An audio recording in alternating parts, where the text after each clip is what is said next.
All right. So I'm going to be talking about this right here because this is all over the internet and I'm seeing a lot of discourse around it. Some of it is really supportive of the people that were involved towards a lot of these victims, but some of it is just really disgusting. And I'm going to address that too because a lot of people think, how would I say this? A lot of people have this idea of how they would react. A lot of people have an idea of how they would react if they were in this situation.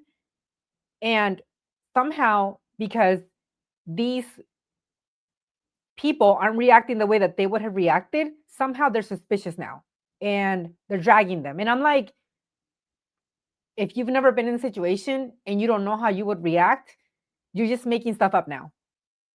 You're literally making stuff up to make stuff up. And some of it is kind of gross. So I'm going to go through and I have like a little side. There we go. Oh my God, where did it go? Where did my list of people go? What the hell? What the hell? What? It disappeared? How? Um, stars. Let's just look at the stars. There we go. Okay. So let me start off by telling you this is a documentary that Netflix made, and it just takes you through a series of interviews where everybody is sort of a suspect. This is a documentary that focuses on Lauren and Owen. Lauren and Owen are very young in their teens and they're dating and they start to get harassed.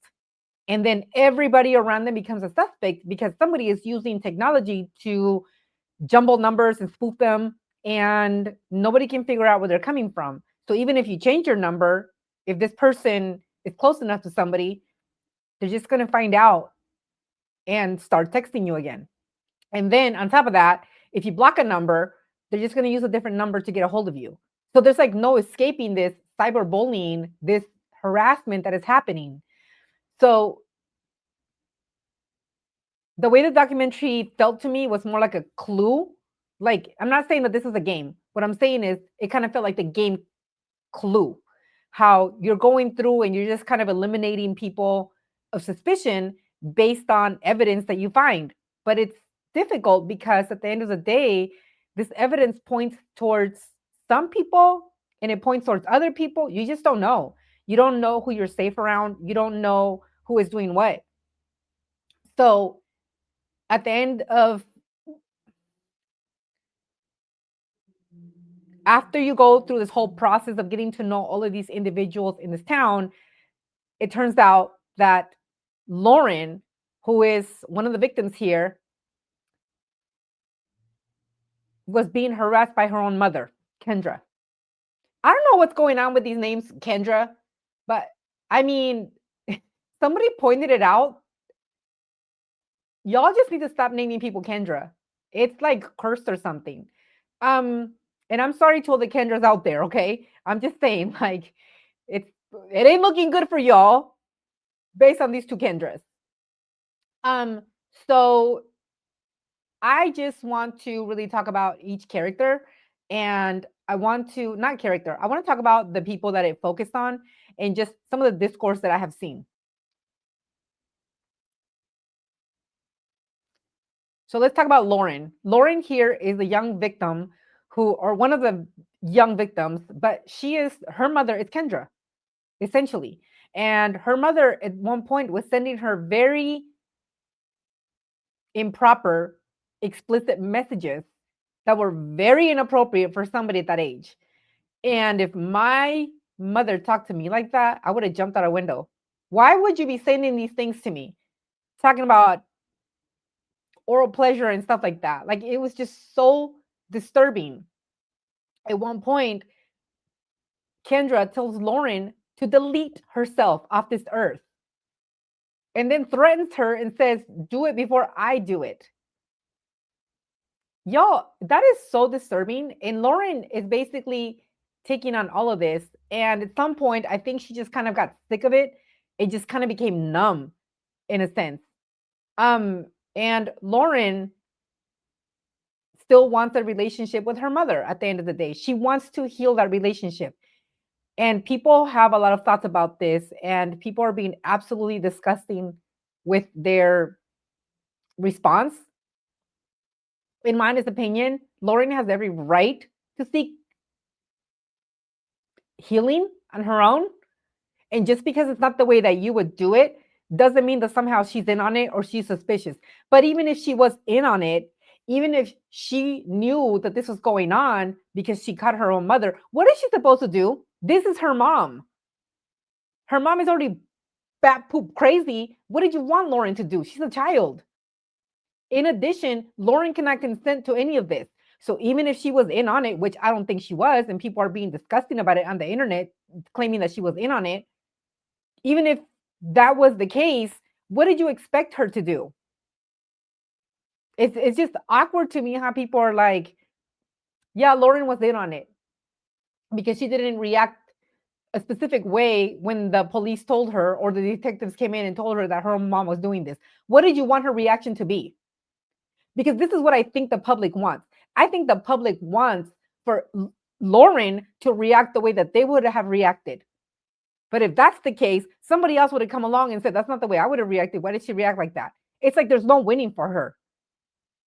And a lot of the people that are saying, that's not the way I would have reacted, or that's not the way the reaction of a victim, y'all are so tiring sometimes. You are not an expert on how victims react. Half of the internet is not an expert on anything.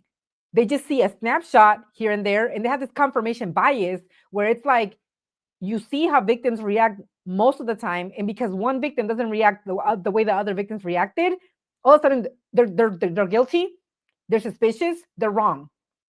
It's so weird to me how people just have that mentality where anything outside of the box that doesn't conform to their pretty little picture of how she should have reacted is somehow placing this child in the line of fire now for accusations. It's weird. Y'all are weird. Um, let's talk about Owen, the other victim, one of the other victims in this. Owen is young and he's being sent all of these messages by Kendra's mom. And Owen deals with it a little bit different because he's at one point he says that his phone was taken away at night so his parents could monitor, what's happening. Which, parents, they have the right to do that. Nobody is going to tell me listen, if you as a parent feel the need to take away your child's phone for their own safety, then that is your right. Okay.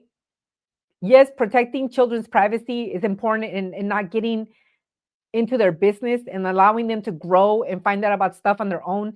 It's important too. But this was not a scenario where they could do that. They had to essentially get involved. So they did what they felt was right. It's not like they're abusing Owen. So at some point, Owen's parents,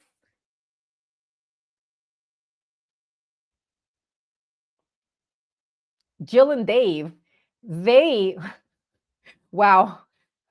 I'm sorry, those names are so perfect with each other, Jill and Dave.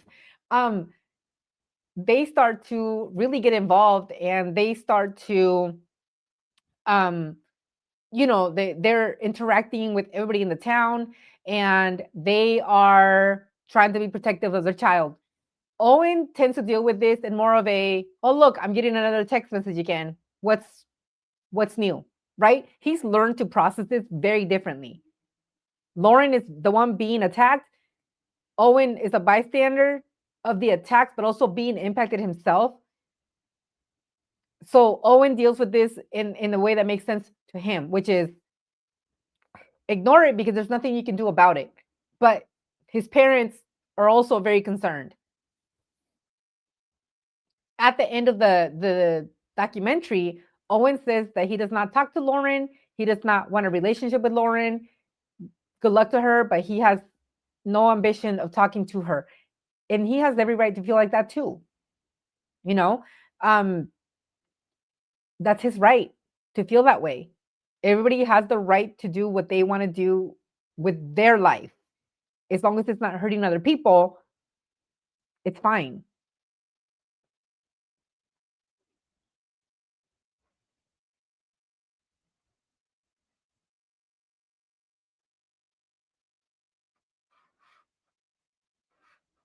Let's talk about Chloe's mom and dad real quick because I felt some type of way. We don't know enough about them to really judge them and what they are going through. I mean, we don't know if they're going through guilt. We don't know if they feel a sense of resentment because their daughter was the one that was the main suspect in all this and being blamed. And actually, she was framed. Chloe, poor Chloe. I'll get to poor Chloe. Okay. But essentially, their daughter was framed for everybody to sort of think that it was her. So Chloe's dad, Craig and the mom Tammy. So Craig and Tammy are just doing what parents do. They're trying to make sense out of all of this. And the only thing that I didn't agree with is that they're attacking Lauren and saying they think that Lauren was in on it. Listen, we don't have to like the outcome. It doesn't mean you get to point fingers at other people. And without, especially when somebody presented you with the evidence that you were presented with, and then you're like, I'm still hurt, so I'm still going to behave this way. Listen, these are grown adults and they have every right to be upset, but also, like, you're a grown adult. Chloe, I give a pass to because Chloe is still a child. She's still developing. She's still coming. She's still developing. She's still growing. She's still trying to make sense out of the world. And her world was so messed up for so long because she was also a victim of all of this. So I think her parents have been supportive in a sense, but I also see where Chloe is coming from because Chloe was one of the people that were blamed for all of this when she had absolutely nothing to do with it. And people are saying, well, Chloe is a mean girl. I don't know. We're not there. Um, so most of us can sit up here and say things about mean girls that we experience, but we can't use our trauma to make judgment on other people's traumas or to judge other people based on hearsay. I've been bullied before. I was bullied in high school. I was bullied in the military. I was bullied at a job. Do I think every single person named Laura is a bad person? No, just that specific Laura. You know, do I think that every single woman, when I was in high school, I was bullied by a, a another girl, and she was always talking about becoming a model, and she was tall and skinny. Do I think models or people that are tall and skinny are mean girls? No, I don't. It was just that specific person. And to be honest with you, I think that there's some part of that person that was hurt. At the moment, it didn't feel like that. But what I'm saying is,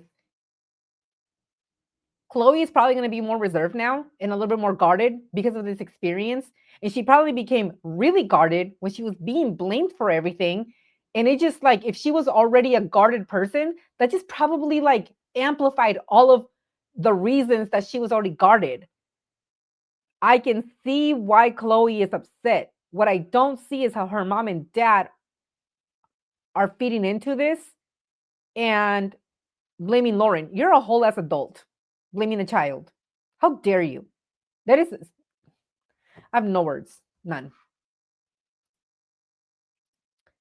So let's talk about Kendra. Kendra is a whole town terror. She is a menace to society. This is a menace to society, you all. This woman right here, when you talk about people that are menaces to society, this is the picture they should show. And people should watch this documentary so they can see what exactly we mean by a menace to the damn society. Because she tormented a whole community of people. What she did wasn't just hurting her daughter and her own family. What she did hurt a lot of people in this community. And it took up resources. You talking about the police, the school, and even the FBI had to get involved. Those are resources. Yes, it's their job to go do that, right? And I'm glad she got caught. But I'm just like, you literally wanted that much attention? You couldn't live without the attention? And some part of me feels like Kendra has a type of illness that hasn't been really touched upon yet. And it's because of the growing in technology that we have, because we are advancing and we don't know what to categorize this. I think a lot of people have discussed that. Let me look this up really quick because I have it here in my notes. Many people have compared this to fictitious disorder imposed on another syndrome, which is formerly known as Munchausen syndrome by proxy, which is where parents hurt their own children for attention. And I kind of feel like Kendra was living in this world where she was also victimizing herself. Not that she was doing it on purpose. What I'm saying is she enjoyed the attention of being a victim. And this kind of falls in line of child abuse. I'm going to read to you what the key aspects of um, FDIA, which is what I just read. So the deception, there's deception, motivation, harm, and hidden nature, right? And I'm not a psychologist. I'm just reading this off Google, and I'm like, oh my gosh, this is crazy. So this is basically saying deception. The caregiver initially produces, falsifies, or exaggerates physical or psychological symptoms in a child, and even though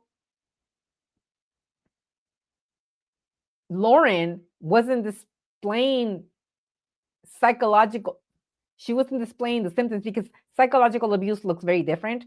Um, I felt like Kendra enjoyed the attention that she was getting because your poor daughter, your poor daughter. This is happening to your poor daughter.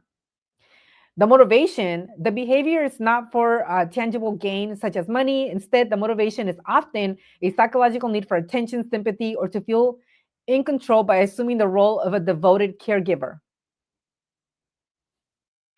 She, this woman was giving me those vibes. I'm just saying.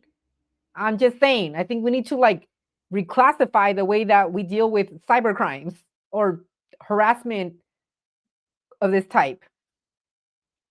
Harm. This is a dangerous and criminal form of abuse that can lead to severe injury, unnecessary medical procedures, and even death of a child. And had poor Lauren deleted herself off this earth because her own mom was harassing her, would this fall under this category? I just don't know. I really don't. But I just feel like she was doing it for attention. The whole like you're the mother of this poor child that is going through this. How are you dealing with this? Can you imagine if this was not, if she was not doing this and her child was actually being hurt? I'm just saying, the hidden nature. A perpetrator often seems attentive and loving towards her child, which makes the abuse especially difficult to detect. So I don't know. Kendra is a sick individual to me. She's a very disgusting and sick individual to me. Um, Part of me really wants to just I don't know. I think some part of me wants to know more about why, but to me she was just deflecting and coming up with a lot of excuses. And even though people are upset that Netflix gave her the space to come up with excuses of her behavior, I'm glad she did it. Show me the real you, because you clearly have not changed. You have not learned. She's claiming that she has gone through this process of learning and she has a lot of childhood trauma. It's not an excuse. Everybody that I know of has some type of trauma. Almost everybody. There's people that claim that they don't have trauma and they do. It's just deeply rooted, or they don't think it's trauma. They just see it as like, oh, it just kind of happened to me, right? But there's some people with severe trauma and they still don't do things like this. That was a complete gibberish of excuses, and it was quite disgusting to see. Um, Somebody online, a lot of the comments that I was seeing on some of the other videos that I watched were saying that Kendra was love bombing her daughter, and I completely see it now. Let me look up what love bombing is.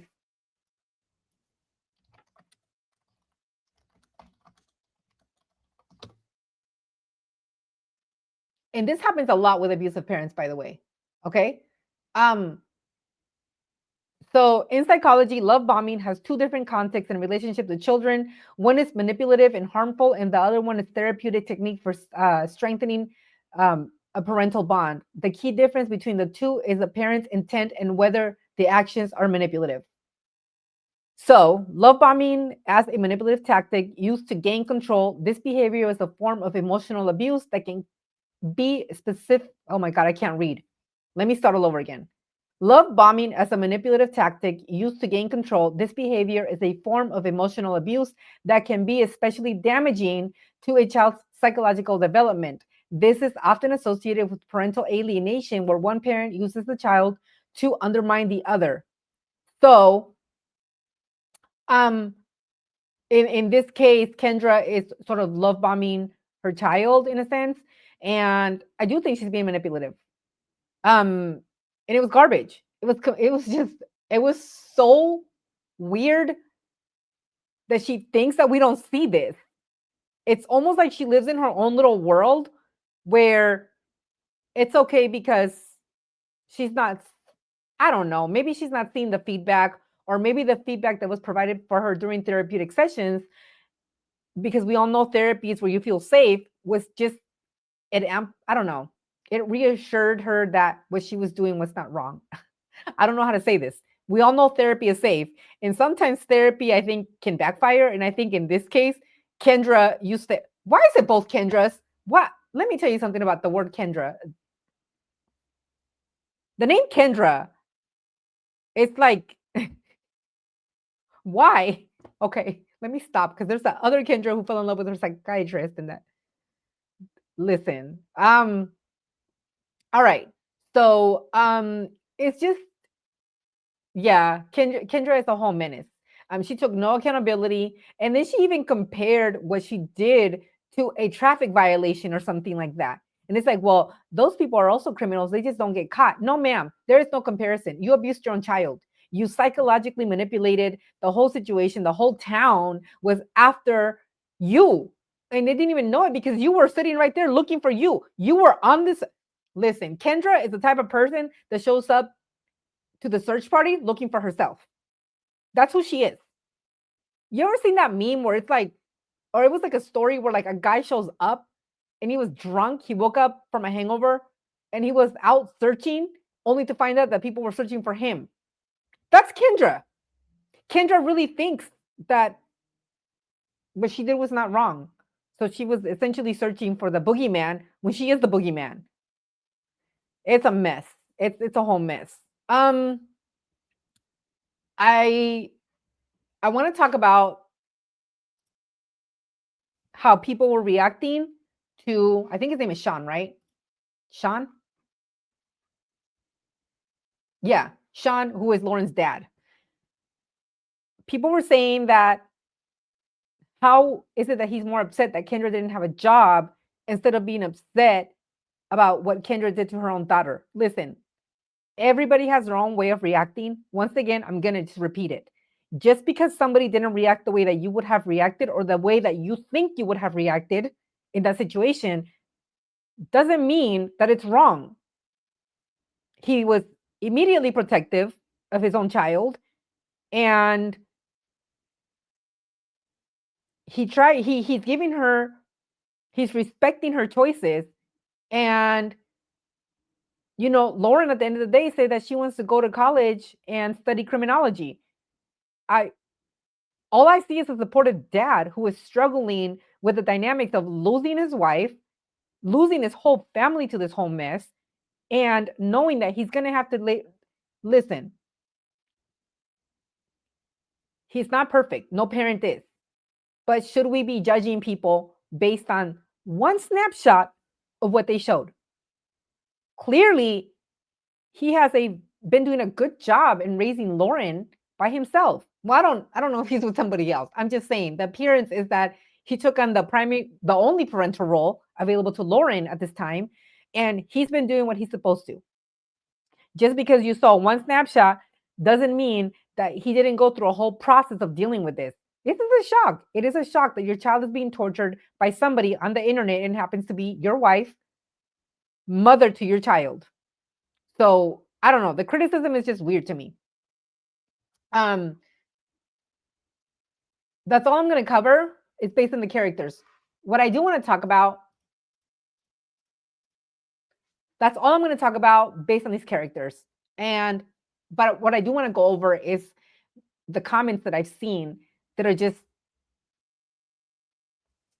they're disturbing. And one of my favorite YouTubers came out and said that she believes that Lauren was in on it too because of Lauren's reaction. And I'm highly disappointed. And if y'all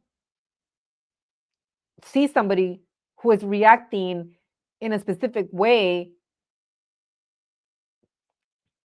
it doesn't mean that they're in on it. Um, but like I said before, even if Lauren was in on it, she was a child.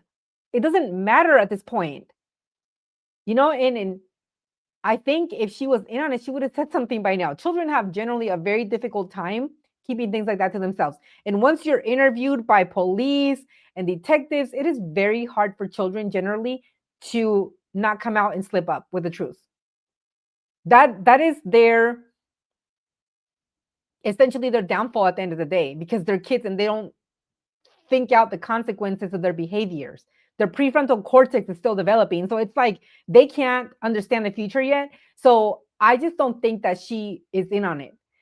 I do think some of the comments are very disgusting. This is coming from grown men and women, mainly women, which I'm so disappointed in, because it's like, just because you went through your trauma and you dealt with it a specific way doesn't mean that Lauren has to deal with it the way that you want her to deal with it.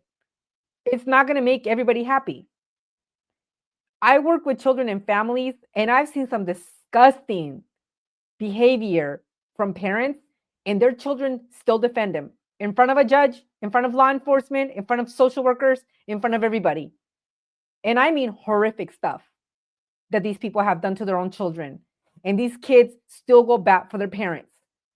If you've never seen this, you're not going to understand why Lauren still probably wants a relationship with her mother. But this is not unheard of. There's certain people that go through some type of trauma with their parent and they do the whole no contact. They go no contact, that parent is dead to them, and we applaud those people. But then when we see somebody who doesn't want that for themselves, we just go and trash them on the internet. That doesn't seem right. I have a problem with that. Lauren has every right to seek a healthy relationship with her mother if that's what she wants. And if she doesn't get a healthy relationship with her mother and still wants to still find out how her mother is doing, that's on her. You don't get to sit up here and judge her just because she wants that. It's not a crime yet. And also, when she turns 18, there's really nothing anybody can do about that. This is literally coming from people that have stayed with a cheating husband. And I'm saying that to be nice. Some of those people judging, some of the judgment is coming from people that stay with a cheating man. But you want Lauren to go get rid of a whole mother. It's beyond me. It's disgusting. The response that some of these people have is disgusting. Grown ass women trying to tell a child how she should feel. It's not up to you. It's her decision. And it's very confusing. And she's taking a lot of heat. And yes, her parents consented, or her dad consented to her being on the internet. Because I'm pretty sure her dad has full custody. I'm pretty sure this went to court, and based on the things that I see, I'm pretty sure her dad has full custody. Was it in the best interest of this child to be on the internet? Probably not. And I question that. And sometimes I'm like, Sean, you could have told your daughter's story without your daughter being present. A lot of these parents could have told their story without the children being present or in the Netflix documentary, but it wouldn't have made it what it is. However, we need to remember these are kids. These are kids, and they were a lot younger when all of this was happening. For you to be judging a 17-year-old on her reaction, of when she was what, 15, or even, yeah, I think she was like 15. For you to be judging somebody like that, it's weird. It, some of these people's reactions blaming Lauren are just weird. The only thing I will say is Chloe has every right to feel the way that she feels, and she will find a way to cope with the pain that she's dealing with, and we're allowed to support Chloe and Lauren at the same time.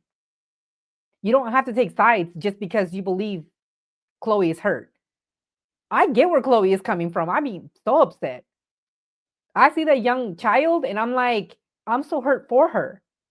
I'm also hurt for Lauren. It's just weird that people are like living out their high school, I'm taking sides type of behavior. I don't know. It's just weird. It's weird to me. Anyways, that's it for today. I'm done with the ranting. I just wanted to come on here really quick and discuss what I've seen and just how disappointed I am in some of these people's responses. A lot of the responses that I saw were very clear. But you don't have to take sides.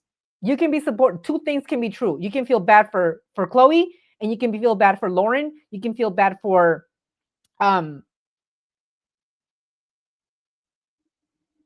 you can feel bad for Owen. You can feel bad for Sean. But if you feel bad for Kendra, I don't know if we can be cool with each other. That's where I draw the line.